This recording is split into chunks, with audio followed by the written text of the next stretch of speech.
It's just fantastic. Captain's Log, subdate 210216.1. I might have to stage a coup over the UK's laughable criminal justice system. I am not a fan of what must be and should be quite clear lifers getting a last chance. Welcome everyone to the Halls of Injustice. Today we have a rather interesting case. Inmate. We're going to call them inmates number 060. However, this is an unusual case because they're not on the way in. No. And I think as we go through this particular story, it will become very much apparent just how little I care for the UK criminal justice system at present. Buckle yourselves in. The story I'm about to tell is going to make you quite angry. Consider this a trigger warning. It does involve children. For this story we need 3 people. Mairead Philpott, formerly Duffy, born in Ireland to travellers.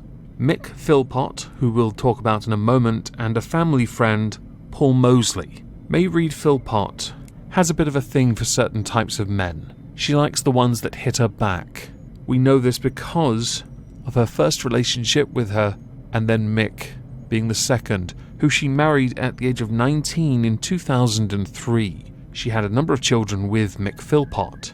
Mick Philpott, oh boy, he's something quite unique to himself. He is, I guess you could say, a product of a system where a cozy life was guaranteed and all he had to do was fake an injury or be mildly inconvenienced and he could live his whole life cozily on state welfare.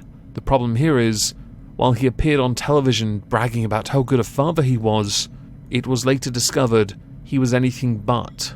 That being confirmed by Mairead's family when they took one of the children out to dinner and they ate faster than you could blink, almost as if they'd never been fed. Turns out they hadn't, for a week.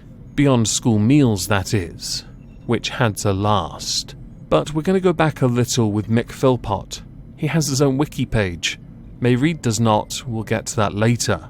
In 1978, at the age of 21, so yes, he's a lot older than Mairead Philpott, a lot older. He attempted to murder his girlfriend of 2 years. Their relationship had begun when she was 15. He at the time would have been 19. Now he had shot previously that same girlfriend in the groin with a crossbow because he felt her dress had been too short. It was after all the 70s. We can't be showing ankle. He cracked her kneecap with a hammer when she paid too much attention to a baby that she had been looking after, and he had stabbed her over a dozen times while she was in bed because she sent him a letter saying she was leaving him. I can't imagine why. Now he was in fact convicted of attempted murder and GBH, and was sentenced to 7 years, of which he served 3 years and 2 months. Don't even get me started on that. He did marry in 1986. He had 3 children with this person, later confirmed by this lady to be a control freak. She was saved when Philpott took interest in a 14-year-old, who then ran away with him at the age of 16. She also, by the way, had 2 children with him, but Philpott, being himself, beat her too, because he wanted a daughter. Skip ahead in time from 1990 to 2000, where he met Mairead Duffy, a single mother born to an Irish family who had previously left a volatile relationship. Not long after, they got married, 3 years later I might add. In 2001, Philpott met Lisa Willis, a 16-year-old orphan and single mother who became, on top of Mairead Philpott being his wife, his mistress. It is worth noting, the woman he had, or the teenager he had 2 sons with, managed to obtain legal custody of her 2 children. I just wanted to throw that in there. That happened just before Philpott married Mairead Duffy. As you can clearly see, he has a type. He has a taste for younger blood. It is not a good taste because he likes to control them. He likes to dominate them. He dictates what they do when they do it. Like a prison warden.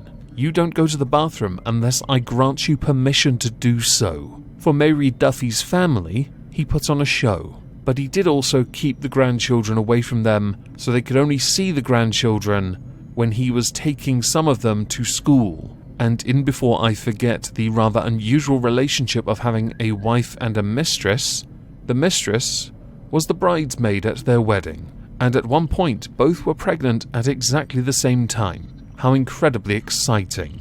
You might have noticed I haven't talked about the person who's on the title of the video that much. There isn't much to say, really. During this relationship, there are many claims that came up more recently that did not come up during the trial. And they do paint a light, yes, but they don't change what actually happened. In fact, what has happened recently, the original crime isn't being contested, or was not contested, but the sentence. Shall we get to that now?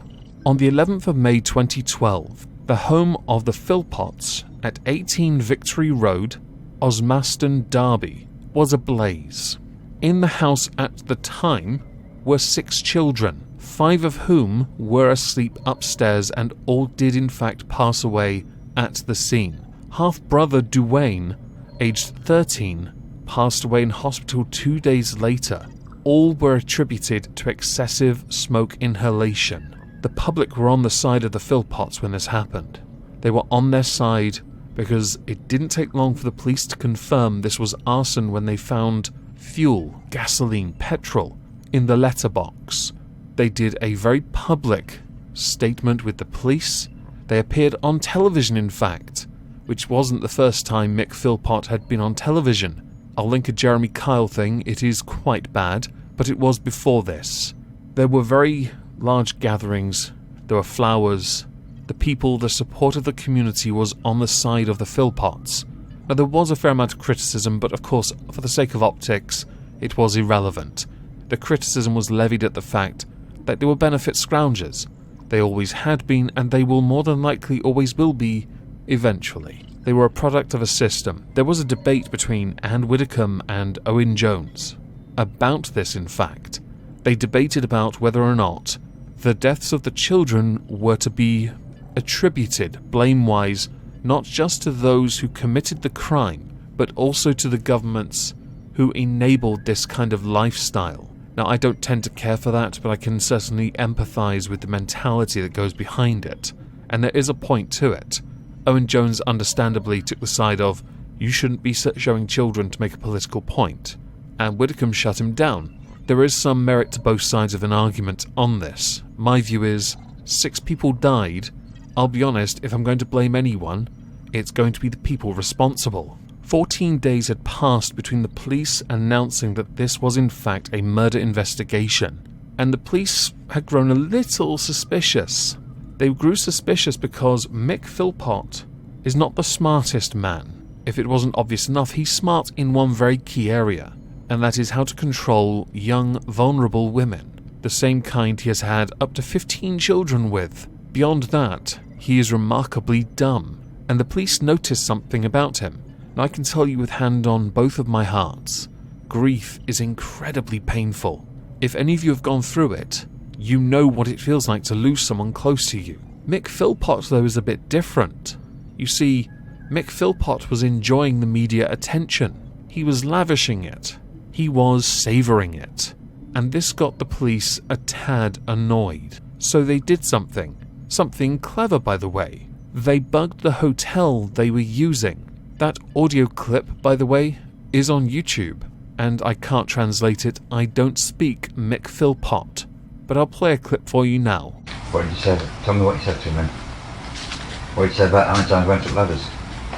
I almost can't how many times I went up the ladders. What did you say about me trying to get in? You tried everything you could to get in. Like I said to him, I wanted to run through the flames up the stairs. What did you cry when you were saying it? How bad? Not really, really bad, but I did cry. That's hysterical. On the 28th of May 2012, Philpott and Mairead were arrested on suspicion of murder.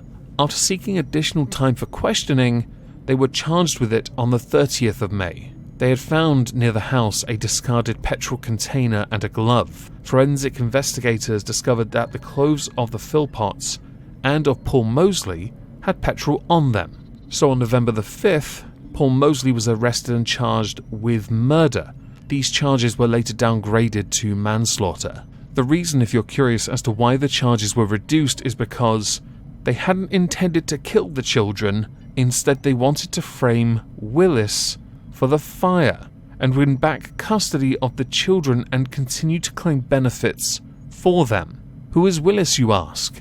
Willis was the bridesmaid and mistress to Mick Philpott, who had a few days earlier been doing legal custody battles with Mick Philpott. She was arrested and questioned, along with her brother-in-law, but released without charge. She was innocent. So eventually this all went to trial, and all three were found guilty. Mick Philpott, Mairead Philpott, Paul Mosley, guilty. It didn't take long, by the way, but the judge did take a little longer with assessing the sentences, and eventually came up with 3. Paul Mosley, who we've barely spoken about, by the way, because there is very little information on him, was sentenced to 17 years and will have to serve half of that in prison. Mick Philpott, life, out in 15 years. And Mairead Philpott, 17 years with a minimum of half served in prison. So why are we talking about this in 2021? Well, just before Christmas, so I do apologise for not getting to this sooner, Mairead Philpott was freed after serving less than half of her sentence. Why? Because she appealed the sentence on the grounds that she was as much a victim as her children, diminished responsibility, and the courts bought it. Her family, when this all went to trial, by the way, didn't believe any of this. They genuinely didn't believe she was capable of it. Once she was convicted, they disowned her. She is very much alone now. As an added bonus, she is currently spending time in an all-women's hostel, which for her consists of a £600 a week taxpayer-funded home until she is fit to leave. It's a halfway house, paid for by the taxpayer, and she is cushy, looked after, until the rest of her sentence is served. I'm not a fan of this. I'm not a fan of any of this. So here are the updated sentences from me. A few moments later. Yes, you're going in that cell. Get in there now. Mick Philpott, life without the possibility of parole. Seriously. We are going to do you a solid, though. We're going to have smoke in your cell. Just forever. Paul Mosley, life without parole. Do you see a theme here? Mairead Philpott, life without parole. Oh, and for the sake of it, you're all getting castrated. I am not risking any of you procreating. You are all too stupid. The remainder of those children that are alive that weren't there, I hope they are safe and hope they live good, long, healthy lives. But I have heard one of your children called Mickey Philpott does still kind of look up to his dad. Well, I hope that changes or has changed since then. As we're done here, I want to know what you think. The story is not the nicest. I do apologise for that. So please do let me know in the comments down below.